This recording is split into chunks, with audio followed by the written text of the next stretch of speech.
سورہ اخلاص۔ سورہ اخلاص کا تعارف، مقام نزول۔ سورہ اخلاص ایک قول کے مطابق مکی اور ایک قول کے مطابق مدنی ہے۔ آیات، کلمات اور حروف کی تعداد: اس سورت میں ایک رکوع، 4 آیتیں، 15 کلمے اور 47 حروف ہیں۔ سورہ اخلاص کے اسماء اور ان کی وجہ تسمیہ: مفسرین نے سورت کے تقریباً 20 نام ذکر کیے ہیں، ان میں سے 4 نام یہاں ذکر کیے جاتے ہیں۔ نمبر 1، اس سورت میں اللہ تعالیٰ کی خالص توحید کا بیان ہے، اس وجہ سے اسے سورہ اخلاص کہتے ہیں۔ نمبر 2، اس سورت میں یہ بتایا گیا ہے کہ اللہ تعالیٰ ہر نقص و عیب سے بری اور ہر شریک سے پاک ہے، اس مناسبت سے اسے سورہ تنزیہ کہتے ہیں۔ نمبر 3، جس نے اس سورت سے تعلق رکھا وہ غیروں سے الگ ہو جاتا ہے، اس لیے اسے سورہ تجرید کہتے ہیں۔ نمبر 4، اسے پڑھنے والا جہنم سے نجات پا جاتا ہے، اس بنا پر اسے سورہ نجات کہتے ہیں۔ سورہ اخلاص کے فضائل: احادیث میں سورت کی بہت فضیلتیں وارد ہوئی ہیں، ان میں سے 3 احادیث اور ایک وظیفہ یہاں پیش کرتا ہوں۔ نمبر 1، حضرت ابو سعید خدری رضی اللہ تعالیٰ عنہ سے روایت ہے، بخاری شریف کی حدیث ہے، نبی اکرم صلی اللہ تعالیٰ علیہ وسلم نے ارشاد فرمایا، کیا تم میں سے کوئی اس سے عاجز ہے کہ وہ رات میں قرآن مجید کا تہائی حصہ پڑھ لے؟ صحابہ کرام رضی اللہ تعالیٰ عنہم کو یہ بات مشکل معلوم ہوئی اور انہوں نے عرض کی، یا رسول اللہ صلی اللہ تعالیٰ علیہ وسلم، ہم میں سے کون اس کی طاقت رکھتا ہے؟ آپ صلی اللہ تعالیٰ علیہ وسلم نے ارشاد فرمایا، سورہ اخلاص تہائی قرآن کے برابر ہے۔ نمبر 2، حضرت عائشہ صدیقہ رضی اللہ تعالی عنہا فرماتی ہیں، بخاری شریف کی حدیث ہے، حضور پرنور صلی اللہ تعالی علیہ وسلم نے ایک شخص کو ایک لشکر میں روانہ کیا، وہ اپنے ساتھیوں کو نماز پڑھاتے تو سورہ فاتحہ کے ساتھ سورت ملانے کے بعد سورہ اخلاص پڑھتے تھے۔ جب لشکر واپس آیا تو لوگوں نے نبی کریم علیہ الصلوۃ والسلام سے یہ بات ذکر کی تو پیارے آقا علیہ الصلوۃ والسلام نے ان سے ارشاد فرمایا، اس سے پوچھو کہ تم ایسا کیوں کرتے ہو؟ جب لوگوں نے اس سے پوچھا تو اس نے کہا، یہ سورت رحمان کی صفت ہے، اس وجہ سے میں اسے پڑھنا پسند کرتا ہوں۔ تاجدار رسالت صلی اللہ تعالیٰ علیہ وسلم نے ارشاد فرمایا، اسے بتا دو کہ اللہ تعالیٰ اس سے محبت فرماتا ہے۔ نمبر 3، حضرت انس رضی اللہ تعالیٰ عنہ سے روایت ہے، ترمذی شریف کی حدیث ہے، ایک شخص نے سید عالم صلی اللہ تعالیٰ علیہ وسلم سے عرض کی کہ مجھے اس سورت سے بہت محبت ہے، ارشاد فرمایا، اس کی محبت تجھے جنت میں داخل کر دے گی۔ نمبر 4، تفسیر ساوی میں لکھا ہے کہ جو شخص گھر میں داخل ہوتے وقت سلام کرے اور اگر گھر خالی ہو تو حضور اقدس صلی اللہ تعالیٰ علیہ وآلہ وسلم کو سلام کرے اور ایک بار قل هو اللہ پڑھ لیا کرے تو انشاءاللہ فقر و فاقہ سے محفوظ رہے گا، اور یہ بہت مجرب عمل ہے۔ سورہ اخلاص کا شان نزول: اس سورت کا شان نزول یہ ہے کہ کفار نے رسول اللہ صلی اللہ تعالیٰ علیہ وسلم سے اللہ رب العزت کے متعلق طرح طرح کے سوال کیے۔ کوئی کہتا تھا کہ اللہ عز و جل کا نسب کیا ہے، کوئی کہتا تھا کہ وہ سونے کا ہے یا چاندی کا ہے، یا لوہے کا ہے یا لکڑی کا ہے، کس چیز کا ہے؟ کسی نے کہا وہ کیا کھاتا ہے، کیا پیتا ہے، ربوبیت اس نے کس سے ورثے میں پائی اور اس کا کون وارث ہوگا؟ ان کے جواب میں اللہ تعالیٰ نے یہ سورت نازل فرمائی اور اپنی ذات و صفات کا بیان فرما کر معرفت کی راہ واضح کی اور جاہلانہ خیالات و اوہام کی تاریکیوں کو جن میں وہ لوگ گرفتار تھے اپنی ذات و صفات کے انوار کے بیان سے محو کر دیا۔ سورہ اخلاص کے مضامین: اس سورت میں اسلام کے سب سے اہم عقیدے، اللہ تعالیٰ کی وحدانیت کو بیان کیا گیا ہے، نیز اللہ تعالیٰ کے صفات کمال کے ساتھ متصف ہونے کا ذکر اور عیسائیوں اور مشرکوں کا رد کیا گیا ہے۔ سورہ ابو لہب کے ساتھ مناسبت: سورہ اخلاص کی اپنے سے ماقبل سورت لہب کے ساتھ مناسبت یہ ہے کہ دونوں سورتوں کی آیات کے آخر کا وزن ایک جیسا ہے۔ کمال کا واقعہ روایتوں میں آتا ہے، کتابوں میں لکھا کہ ایک بادشاہ تھا، اچھا وہ بادشاہ سلامت جو ہے اس کو وہ کہیں راستے میں گیا، اور جب وہ راستے میں گیا تو اس نے کیا دیکھا کہ ایک باغ ہے اور وہ گنے کا باغ تھا، ٹھیک ہے نا؟ تو اس گنے کے باغ میں اس بادشاہ سلامت نے اپنے قافلے سے بچھڑ گیا تھا، بڑا گرمی لگی اسے، تو اس گنے کے باغ کو ایک بچی سنبھالتی تھی، تو اس بچی کو اس نے کہا کچھ پینے کو ملے گا، تو بچی بڑی نیک تھی، وہ گئی اور گنے کا جوس نکال کر بادشاہ سلامت کو پیش کی۔ بادشاہ نے جیسے ہی وہ گلاس پیا تو حیران، کیا ٹیسٹ، کیا میٹھا گنے کا رس۔ تو بادشاہ نے کہا یہ بنایا کیسے تم نے؟ اتنی جلدی لے کر آ گئی، گنے کا جوس نکالنے میں تو دیر لگتی ہے۔ کہ اللہ نے ہمارے باغ میں بڑا کمال دیا ہے، اتنے کمال کے گنے ہیں کہ ہاتھ سے دباتے ہیں تو جوس نکل آتا ہے۔ اچھا ہونا کیا چاہیے تھا کہ ماشاءاللہ اللہ تمہارے باغ میں اور برکت دے۔ اچھا آدمی تو یہ کہتا نا، بادشاہ کہتا ہے ایسا باغ، اتنی کوالٹی، چلو اس باغ پہ قبضہ کر لیتے ہیں۔ ظالم آدمی تو یہی سوچتے ہیں نا کہ قبضہ کر لیتے ہیں، اس باغ کو میں لے لیتا ہوں، بچی کیا کر لے گی میرا؟ اچھا نیت خراب ہو گئی، اور اب کہتا ذرا ایک اور گلاس لے کر آؤ، قبضہ تو کرنا ہی، اب تو اپنا ہی ہو گیا نا۔ بڑے لوگ تو یہی سمجھتے ہیں نا اب تو اپنا ہی ہو گیا، اب کیا کرے گی، چھوٹی سی بچی ہے، چلو ایک اور پلاؤ گلاس۔ تھوڑی دیر ہوئی تو بچی جو ہے وہ روتی بھی آئی اور کہتی لگتا ہے ہمارے بادشاہ کی نیت خراب ہو گئی۔ بچی آ کر کہتی ہے بادشاہ کہتے ہیں کیوں ایسا کیوں؟ اچھا اس کو پتہ نہیں کہ یہی بادشاہ ہے جو ہمارے باغ میں بیٹھا، یہی بادشاہ، نیت بھی اسی کی خراب ہوئی ہے۔ بچی روتی ہوئی آئی، کہتی ہے لگتا ہے ہمارے بادشاہ کی نیت خراب ہو گئی۔ کہا کیوں کہہ رہی ہو ایسا؟ کہ بات یہ ہے کہ میں اتنی زور سے گنے کو دبا رہی ہوں، رسی نہیں نکل رہا، کیونکہ جب بادشاہ کی نیت خراب ہوتی ہے نا تو اللہ پاک برکت اڑا دیتا ہے، برکت ختم ہو جاتی ہے۔ اللہ اکبر۔ اب وہ بادشاہ نے دل ہی دل میں بری نیت سے توبہ کی، کہا نہیں نہیں مجھے اس بچی کا باغ نہیں لوٹنا ہے، اب پھر جاؤ دیکھو شاید رس نکل آئے۔ تھوڑی دیر میں بچی خوشی خوشی آتی ہے، دیکھیں گنے سے رس نکلنا شروع ہو گیا۔ ہماری میمنی کی ایک کہاوت ہے، آج سن لو اور سمجھ بھی لو، کہ نیت میں خطرہ تو جولی میں پتھرا، کہ جس کی نیت میں خطرہ ہوتا ہے نا، بری نیت ہوتی ہے، اس کی جولی میں پتھر ہی آتے ہیں، آتا اور کچھ نہیں ہے۔ تو نیتیں اچھی رکھو، لوگوں کی اچھی باتیں سوچو، لوگوں کی بھلائی سوچو، لوگوں کی خیر خواہی کرو، اپنا ہی بھلا ہونا ہے، ہاں آپ کی چیزیں آسان ہونا شروع ہو جائیں گی۔ حدیث پاک میں آتا ہے ایک خاتون تھی، وہ اپنے کھانا کھا رہی تھی، تو کسی نے دروازے پر دستک دی کہ اللہ کے نام پہ کچھ دو۔ اب تھوڑا سا ہی کھانا تھا، انہوں نے کیا کیا، اپنا نوالا نکال کر، اپنا نوالا جو کھا رہی تھی نا، روکا اور کہا چلو یہ کھانا اس غریب کو دے دیں، اپنا نوالا دے دیا۔ تھوڑے عرصے کے بعد وہ خاتون کے یہاں بچہ پیدا ہوا، حدیث کا مضمون ہے، تو بچہ لے کے جا رہے تو ایک بھیڑیا آیا، اور بھیڑیا اس کے چھوٹے سے بچے کو لے کر بھاگنے لگا۔ اب ماں کا بچہ جانور لے جائے، ماں کی کیا حالت ہوگی؟ ماں چیخنے لگی میرا بچہ بچاؤ بچاؤ۔ نبی پاک علیہ الصلوۃ والسلام فرماتے ہیں اللہ نے فرشتے کو بھیجا کہ جاؤ اس بھیڑیے کے منہ سے بچہ چھینو، عورت کو واپس دو اور اس کو کہہ دینا یہ لقمے کے بدلے لقمہ ہو گیا ہے۔ ہائے ہائے بڑی بات گہری ہے اگر سمجھ آ جائے۔ تم نے منہ سے لقمہ میری راہ میں دیا تھا نا، خود نہیں کھایا کسی میرے بندے کو کھلا دیا نا، تیرے بچے کو جو جانور نے لقمہ بنایا تھا ہم نے اس لقمے سے تیرے بچے کو آزادی عطا فرمائی۔ کاش یہ سمجھ آ جائے۔ بچوں کی بھلائی چاہتے ہو نا، دوسروں کے بچوں کا بھلا کرو، آپ کے بھلا بچوں کا ویسے ہی ہونے لگ جائے گا۔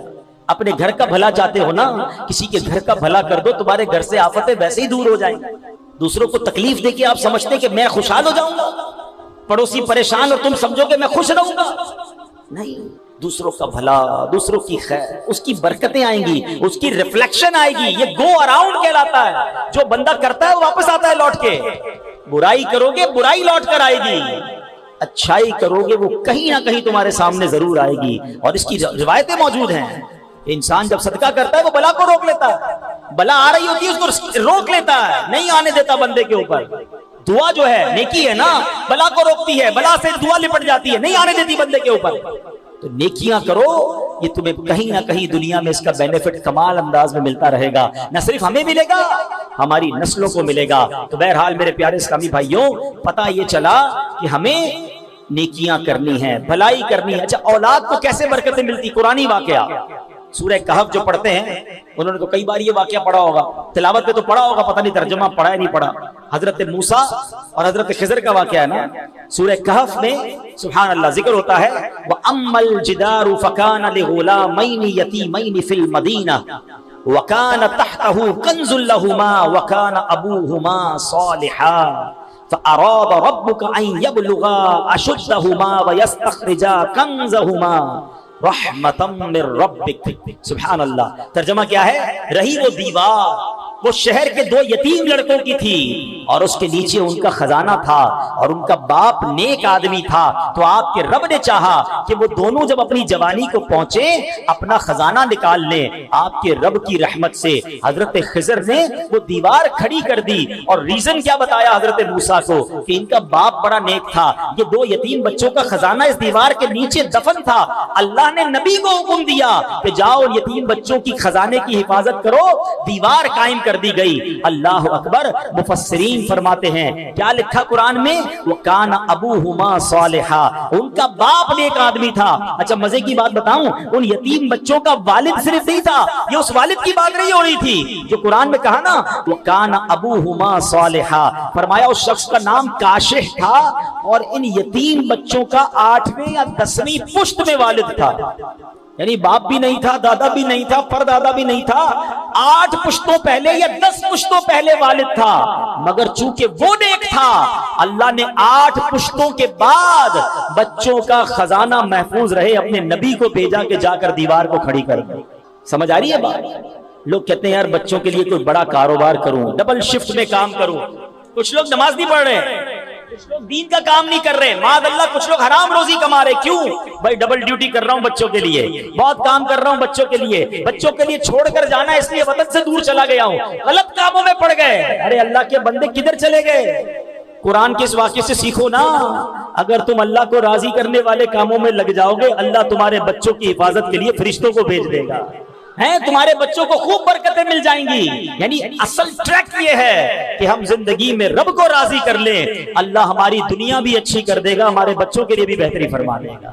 تو یہ آج سمجھ لو کہ نیکی کیسے کیسے اور کہاں کہاں کام آتی ہے. سبحان اللہ، نیکیاں بہت ساری ہیں جو ہم کرتے چلے جائیں. اب مثال کے طور پر اولاد کو پالنا ہے نا، اچھی نیت کر لو. آئے ہائے انما الاعمال بالنیات، سنا نا آپ نے؟ اچھی نیت کیسی نیکیاں بڑھا دیتی ہے. اب اولاد پالنے کی کیا نیت ہوتی ہے؟ یہ بڑا ہو کے ڈاکٹر بنے گا، بڑا ہو کے انجینئر بنے گا، اس کو بڑا پیسے والا بنانا ہے، اس کو کاروباری بنانا ہے. کیا پیاری نیت علماء نے فرمائی کہ والد کو چاہیے کہ اولاد کی پرورش اس نیت سے کرے کہ میرا یہ بیٹا یا بیٹی روز قیامت میری شفاعت کریں گے. جس دن یہ آپ کا مائنڈ سیٹ بن گیا نا کہ یار بیٹے کی پرورش ایسے کرنی ہے، بیٹی کی پرورش ایسے کرنی ہے کہ قیامت کے دن میری شفاعت کریں، اللہ ان کو ایسا بنا دے کہ یہ میری شفاعت کر دیں، تو آپ کا سارا دماغ ہی چینج ہو جائے گا. یار پھر تو عالم بنانا ہے، پھر تو حافظ بنانا ہے، پھر تو دین کا مبلغ بنانا ہے، پھر تو ان کی ایسی تربیت کرنی ہے کہ میرے مرنے کے بعد بھی یہ میرے لیے دعا کریں. میں آپ کو بڑی کمال کی بات بتاؤں، جس کا بیٹا نمازی ہے نا، جس کی اولاد نمازی ہے، اس باپ کے وارے نہیں آتے. آپ کہیں کیوں؟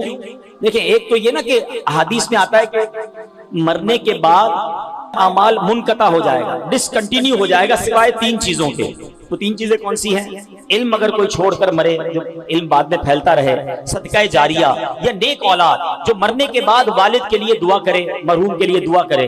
اب اگر بچہ نمازی بنا دیا نا، بے شک وہ آپ کے لیے دعا نہ کرے، ویسے تو کرنی چاہیے، لیکن وہ روزانہ پتہ ہے کتنی بار دعا کرے گا آپ کے لیے؟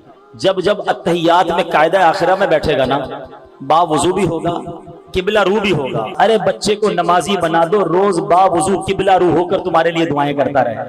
میرا بچہ انجینئر بن جائے، میرا بچہ ڈاکٹر بن جائے، اس کو فلاں سرٹیفکیٹ مل جائے، فلاں ڈپلوما مل جائے. اللہ کے بندے پہلے نمازی تو بنا لے اور خود نیک ہو جاؤ، تمہارے بچوں کو انشاءاللہ اللہ پاک ایسا نیک کر دے گا اور تمہاری نیکی کی برکتیں انہیں ملنا شروع ہو جائیں گی. اسی طرح میرے پیارے اسلامی بھائیوں، اچھی نیت ہو، آپ کا کاروبار بھی اچھا، آپ کی جو رزق حلال کمانا ہے نا، یہ بھی ثواب ہو سکتا ہے. ایک دن نبی پاک علیہ السلام اور صحابہ کرام کہیں تشریف فرما تھے. ایک بڑا مضبوط جسم والا بندہ نکلا اور کہاں گیا؟ روزگار کے لیے، اپنی روزی کمانے کے لیے. صحابہ کرام میں سے کسی نے کہا کہ اگر یہ اس کی جوانی جو ہے اللہ پاک کی راہ میں صرف ہوتی تو کیا بات تھی، یہ تو کاروبار کے لیے جا رہا ہے.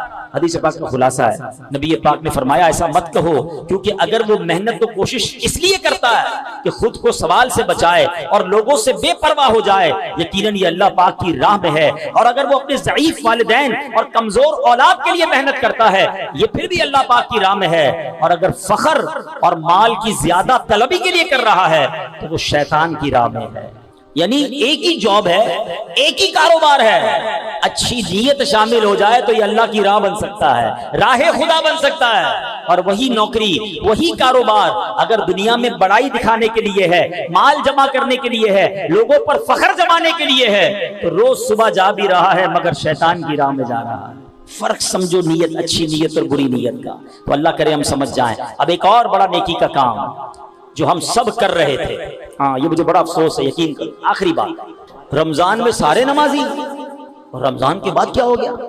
سوشل میڈیا پر ایک پوسٹ آئی تھی نا کہ ہم بھی عجیب لوگ ہیں، ایک چاند دیکھ کر مسجد جو ہے وہ آباد کر دیتے ہیں اور دوسرا چاند دیکھ کر مسجد ویران کر دیتے ہیں. ایسا تو نہ کرو. کیوں مسجد سے دور آ گئے؟ کیوں نمازیں چھوڑ دی؟ آپ کو پتہ یہ کیسی نیکی ہے؟ یہ نیکی آپ کو دنیا میں کیسے کمالات اور آخرت کی اور آپ کی اولاد کو کیسے کمالات دے سکتی ہے؟ سنتے جاؤ. نماز ایک شکر ہے اور شکر کی برکت سے نعمتوں میں اضافہ ہوتا ہے. نماز ہر مسلمان پر فرض ہے. جو 5 نمازیں پابندی کے ساتھ ادا کرنے کی عادت بنا لے، انشاءاللہ فرض شناس ہو جائے گا، لاپرواہی، سستی اور کاہلی کی آفت سے بچنے میں کامیاب ہو جائے گا. جدید سائیکالوجی کے مطابق کسی بھی کام کی کامیابی کے لیے مضبوط قوت ارادی ضروری ہوتی ہے. جس کی قوت ارادی مضبوط نہ ہو اس سے بڑے کام نہیں ہوتے. مگر سنو نماز کا دنیاوی ایک فائدہ یہ بھی ہے کہ جو نماز کا عادی ہوتا ہے اس کی قوت ارادی بڑی مضبوط ہو جاتی ہے. سبحان اللہ. نماز کا ایک اور پتہ کیا شاندار فائدہ ہے, نماز کرنے والے کے گرد نماز پڑھتا ہے جو ایک حفاظتی حصار قائم ہو جاتا ہے. بیماری کا علاج دو چیزوں میں ہوتا ہے, ایک ہوتا ہے بیماری کی دوائی پیو تو مرض دور ہوتا ہے, مگر ویکسین لگاؤ تو بیماری بھی دور ہوتی ہے, آئندہ بیماری لگ بھی نہیں سکتی ہے, ایک میڈیکلی حصار ہو جاتا ہے.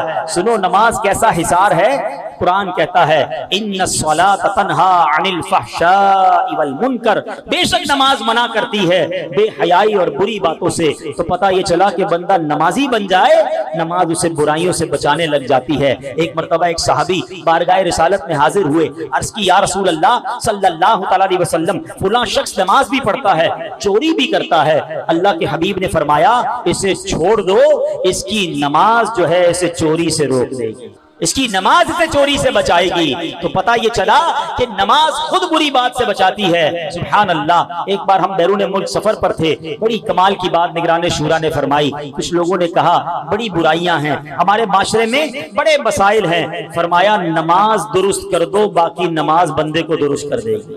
اور یہ بیڑا اٹھایا دعوت اسلامی نے. اب دیکھیں بڑی ٹیکنیکل بات کہنے جا رہا ہوں. قرآن کیا کہہ رہا ہے, ان الصلاۃ تنہا عن الفحشاء والمنکر, بے شک نماز منع کرتی ہے بے حیائی اور بری بات سے, روک لیتی ہے نا. ہمارے محلے کا نمازی نماز پڑھ رہا ہے بے حیائی نہیں چھوڑ رہا, دو باتیں کیسے ٹکرا رہی ہیں؟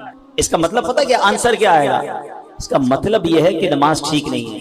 قرآن میں تو کوئی غلطی نہیں ہے, شک کی گنجائش بھی نہیں ہے. تم ٹھیک نماز نہیں پڑھ رہے اس لیے نماز بے حیائی سے نہیں روک رہی ہے. جس دن تمہاری نماز ٹھیک ہو گئی, نماز درست ہو گئی, نماز بندے کو درست کر دے گی. نماز کے کتنے فرائض ہیں, کتنی شرائط ہیں, کتنے واجبات ہیں, پتہ ہی نہیں لوگوں کو. اچھا میں اس کو تھوڑا سا آسان طریقے سے سمجھا دیتا ہوں. کسی بھی تالے کو کھولنے کے لیے کیا چاہیے, کیا چاہیے؟ تالا کھولنے کے لیے چابی چاہیے. اب میں اپنی گاڑی کی چابی دے دوں, آپ اپنی گاڑی کھول لیں گے اس سے؟ چابی تو ہے بھائی. آپ نے تو کہا تالے کے لیے چابی چاہیے, ابھی تو بولا آپ نے. تو آپ کہیں گے بھائی جیسا تالا ویسی چابی, جس کے اندر جیسے دندانے ہیں نا وہ پورے چاہیے. چابی تھوڑی گھس جائے پھر بھی اپنی چابی گھس جائے تمہارا تالا نہیں کھولتی ہے. یار کسی اور کی چابی تمہارا تالا نہیں کھولتی تو غلط نماز جو ہے تمہیں کیسے سدھارے گی؟ پراپر نماز کر لو پھر دیکھو جنت کا دروازہ کیسے کھلتا ہے. ہاں نماز جنت کی کنجی ہے, یہ چابی کی مثال بن گئی نا. یہ تو چابی ہے جو جنت کا دروازہ کھلے گا, لیکن پراپر چابی تو لگاؤ.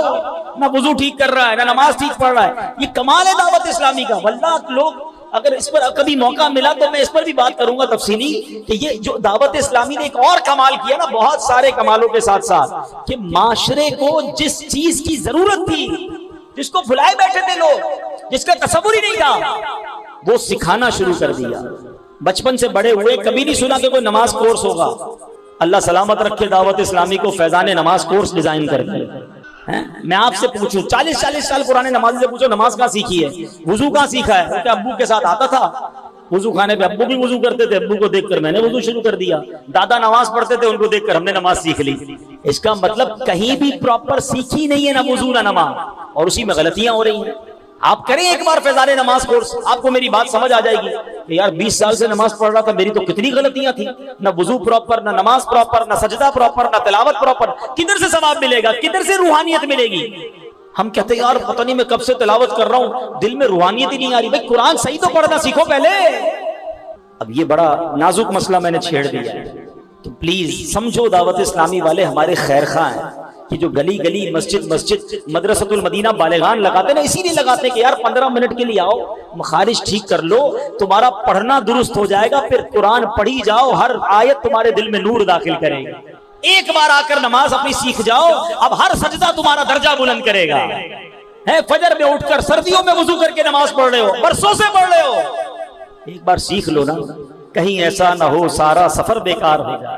اللہ کرے کہ یہ بات سمجھ آ جائے. تو نماز یہ کمال کی چیز ہے, آپ کی قوت ارادی مضبوط کر دے گی, آپ کو برائیوں سے روک دے گی, آپ کی زندگی کی روٹین تبدیل کر دے گی. بس نماز کو ایک بار ٹھیک طریقے سے سیکھ لو. اور جو میں نے نیت کی بات کی نا, اچھی نیت تو بہت برکت لاتی ہے, لیکن اگر دل میں نیت بری ہو نا ہاں اس کا بھی بڑا مصیبت ہے، وہ آپ کے اوپر بھی اور آپ کی آنے والی نسلوں پہ بھی برا امپیکٹ ڈالے گی، آپ کے کاروبار کو تباہ کر کے رکھ دے گی اگر آپ کسی کے کاروبار پر، کسی کے مال پر، کسی کی زندگی پر بری نظر لگائے بیٹھے ہیں۔ اللہ سے خوف تو کرو نا، گناہ سے تو بچو، اگر مشکل سے نکلنا ہے نا تو اللہ کی فرما برداری کرو۔ ایک اور جگہ رب فرماتا ہے وَمَن يَتَّقِ اللَّهَ يَجْعَل لَّهُ مَخْرَجًا، اگر جو اللہ سے ڈرے اللہ اس کے لیے نجات کا راستہ نکال دے گا۔ اللہ ایسے راستے نکالتا ہے جب بندہ اللہ کی فرما برداری کرتا ہے، اللہ کی نافرمانی بھی کرتے ہیں پھر کہتے ہیں یار پتہ نہیں کون سا گناہ ہو گیا، مسئلے حل ہی نہیں ہو رہے، میری دعائیں قبول نہیں ہو رہی۔ اچھا نماز پڑھتے ہیں؟ ہاں وہ تو کبھی کبھی پڑھ لیتے ہیں۔ اچھا نمازیں قضا بھی ہو رہی ہیں اور اس کو اس بات کا احساس بھی نہیں کہ پتہ نہیں کون سا گناہ کر رہا ہوں۔ ارے بھائی تو سب سے بڑا گناہ کر رہا ہے، یہ بڑا مسئلہ ہے ہمارے یہاں۔ کوئی شراب پیے نا لوگ کہتے او ہو شراب پیتا ہے، جوا کھیلے او ہو تو جواری ہے، یہ تو چوری کرتا ہے۔ اچھا ہم نے اپنے طور پر گناہوں کی اپنی ڈیفینیشن بنا لی، یقیناً چوری، شراب، جوا حرام، جہنم میں لے جانے والا کام، مگر نماز نہ پڑھنا یہ اس سے بڑا گناہ ہے۔ اچھا کوئی بات نہیں، نماز جمعے کی پڑھتا ہے وہ کوئی گناہ ہی نہیں ہے۔ ہم نے بھی اپنے طور پہ گناہوں کی ڈیفینیشن بنا لی ہے۔ خدارا اللہ کے غضب سے ڈرو، اور جس دن اللہ کی فرما برداری کرو گے اللہ آپ کو انشاءاللہ غیب سے راستے نکالے گا۔ کیسے غیب سے راستے نکلتے ہیں سنو، نیکی کا فائدہ، کسی کی مدد کرنے کا فائدہ، بڑا کمال کا واقعہ۔ آج سے تقریباً 150-200 سال پہلے کا یہ واقعہ۔ عرب کے کسی دیہات میں ایک رہنے والا شخص تھا جس کا نام تھا ابن جدعان۔ موسم میں بہار میں ایک بار وہ اپنے اونٹوں کے باڑے میں پہنچا تو اس کے اونٹ بڑے فربا تھے، صحت مند تھے، اونٹنی تو بہت ہی صحت مند تھی، کمال کا اس سے دودھ اتر رہا تھا نا، تو یہ دیکھ کر اس کا سر شکر سے جھک گیا۔ پھر اچانک اس کو قرآن پاک کی چوتھے پارے کی پہلی آیت یاد آ گئی۔ وہ آیت کیا ہے؟ لن تنالوا البر حتى تنفقوا مما تحبون۔ اللہ فرماتا تم ہرگز بھلائی کو نہ پہنچو گے جب تک راہ خدا میں اپنی پیاری چیز خرچ نہ کرو۔ تو اس نے فیصلہ کر لیا کہ اس اونٹنی اور اس کے بچے کو راہ خدا میں صدقہ کر دوں گا، کہ اتنا دودھ دے رہی ہے، اتنی اچھی اونٹنی ہے تو میں اس اونٹنی کو ہی صدقہ کر دیتا ہوں، سب سے اچھی چیز تھی۔ یہ بڑی کمال کی بات ہے۔ میں اس آیت اور اس کے ترجمے اور اس کی تفصیل پر تھوڑی دیر بعد بات کرتا ہوں، پھر آپ کو سمجھ آئے گی کہ اپنی پیاری چیز خرچ کرنے کا اجر کتنا ہے۔ تو اس نے کیا کیا کہ یہ اونٹنی کو اور بچے کو ساتھ لیا اور ایک پڑوسی کے گھر پہنچ گیا۔ پڑوسی کی 7 غریب بیٹیاں تھیں، بڑا غریب تھا، دروازہ کھٹکھٹایا اور جیسے ہی دروازہ کھولا تو کہا یہ اونٹنی، اس کا بچہ یہ آپ کو تحفہ ہے۔ پڑوسی تو حیران، دودھ دینے والی اونٹنی میرے گھر آ گئی، بڑی دعائیں دی اس نے۔ اب یہ ابن جدعان جو ہے وہ چلا گیا، کچھ عرصہ ہوا تو بڑا قحط آ گیا، پانی بھی نہیں، بارشیں بھی نہیں ہو رہی، ہر طرف پانی کی قلت، ایک ایک گھونٹ کو لوگ ترستے لگے۔ ابن جدعان نے اپنے بیٹوں کو ساتھ لیا کہ چلو پانی ڈھونڈتے ہیں۔ ڈھونڈتے وہ ایک غار، انڈر گراؤنڈ ایک غار تھا، اس پہ چلا گیا۔ جب اندر اترا تو کہ شاید یہاں پانی مل جائے، اندر اترا تو پانی میں تو گیا لیکن پانی نہیں تھا بلکہ دلدل تھی۔ بچوں نے بڑی آوازیں لگائیں، ابن جدعان باہر ہی نہیں نکل سکا۔ بچے تھوڑی دیر، ایک آدھ دن تو انتظار کیا، لگتا ہے ابا جی تو گئے۔ یہ بچے گھر آئے اور ابا جی کے لیے سمجھ لے فاتحہ پڑھی اور سب نے ابو کا مال آپس میں بانٹنا شروع کیا۔ پھر سوچا ابو کے پاس ایک اونٹنی بھی تھی، وہ اونٹنی تو ابو نے پڑوسی کو دے دی، لالچی بچہ تھے کہ یہ تو واپس لینی چاہیے اس سے، اتنی کمال کی اونٹنی تھی، بھائی جان بڑا دودھ دیتی تھی۔ پہنچ گئے پڑوسی کے پاس، کہا آپ کو یاد ہے ابو نے آپ کو ایک اونٹنی دی تھی؟ کہا بولا ہمیں واپس چاہیے۔ ابو کہاں ہیں؟ کہا وہ تو دلدل میں گئے، نکلے نہیں وہاں سے۔ پڑوسی بھی کمال کا تھا، کہا ٹھیک ہے تمہیں چاہیے تو واپس لے لو۔ اونٹنی واپس دی اور یہ پڑوسی ڈھونڈنے نکل گیا اپنے محسن کو کہ یہ مجھے اس نے بڑے مشکل وقت میں مدد کی تھی، آج میں اس کی مدد کروں گا۔ ڈھونڈتے اس غار میں پہنچا، اندر اتر گیا، دلدل نظر آیا، اس نے آوازیں دینا شروع کی تو اس پڑوسی کو قریب سے کہیں سے سانس کی آواز آنے لگی۔ ڈھونڈتے ہاتھ لگایا تو اس کو ابو جدعان ملا۔ ابو جدعان زندہ تھا، بڑی مشکل سے اس کو کھینچا، اس کو باہر نکالا۔ اب جب باہر آ گیا، سانس بحال ہوئی، کہا اے ابو جدعان یہ تو بتاؤ 8 دن سے دلدل میں ہو، 8 دن تک زندہ کیسے رہے؟ تمہیں کھانا پانی کیسے ملتا رہا؟ ابو جدعان کہتا ہے ماجرا بڑا عجیب ہے، واقعی میں سینے تک تو دلدل میں تھا مگر روزانہ میرے منہ کے قریب ایک دودھ کا پیالہ آتا تھا، میں وہ دودھ پی لیتا تھا اور اسی وجہ سے میں زندہ رہا۔ ہاں 2 دن سے مجھے دودھ نہیں مل رہا ہے۔ پڑوسی کہتا ہے بات مجھے سمجھ آ گئی ہے۔ کہا کیا بات ہے بتاؤ تو صحیح مجھے۔ کہ بات یہ ہے کہ تم نے مجھے اونٹنی دی تھی نا، میرے بچے روز دودھ پی کر تمہیں دعا دیتے تھے، اللہ نے مشکل وقت میں دلدل میں تمہیں دودھ عطا فرمایا۔ کہ یہ بات تو ٹھیک ہے مگر 2 دن سے دودھ کیوں نہیں مل رہا تھا؟ کہ 2 دن پہلے تمہارے بچے آئے تھے، تمہاری اونٹنی واپس لے کر چلے گئے۔ ہائے ہائے ہائے، اللہ کرے یہ بات سمجھ آ جائے۔ کسی کو نوالا کھلا دو، اللہ تم سے مصیبتوں کو ٹال دے گا۔ کسی کی غربت میں مدد کر دو، اللہ تمہارے دکھ دور کر دے گا۔ کسی کو تم انشاءاللہ پانی پلاؤ، اس کی پیاس بجھاؤ، اللہ تمہاری دنیا اور آخرت کی پیاس بجھا دے گا۔ یہ بلائیں ٹلتی ہیں لوگوں کی دعاؤں سے۔ کسی کا ہاتھ پکڑ لو، انشاءاللہ مشکل میں وہ رب کی رحمت تمہارا ہاتھ تھام لے گی۔ مگر آج یہ وقت بہت مشکل آ گیا ہے، لوگ مدد کرتے نہیں، دھوکہ دیتے ہیں۔ افسوس تو کبھی کبھی یہ ہوتا ہے کہ ایک غریب آدمی جس کی تھوڑی سی جمع پونجی ہے، چیٹنگ کر کے اس سے پیسے چھین لیتے ہیں یار، کوئی فراڈ کر کے، کوئی اسکیم بتا کر، کوئی بڑا نفع دکھا کر، غریب آدمی بیچارہ اپنے سارے پیسے جمع کر کے دیتا ہے کہ چلو یار مجھے کچھ نفع مل جائے گا، اور وہ لے کر رفو چکر ہو جاتے ہیں، کبھی ہاؤسنگ اسکیم کے نام پر، کبھی نفع دکھانے کے نام پر، کبھی موبائل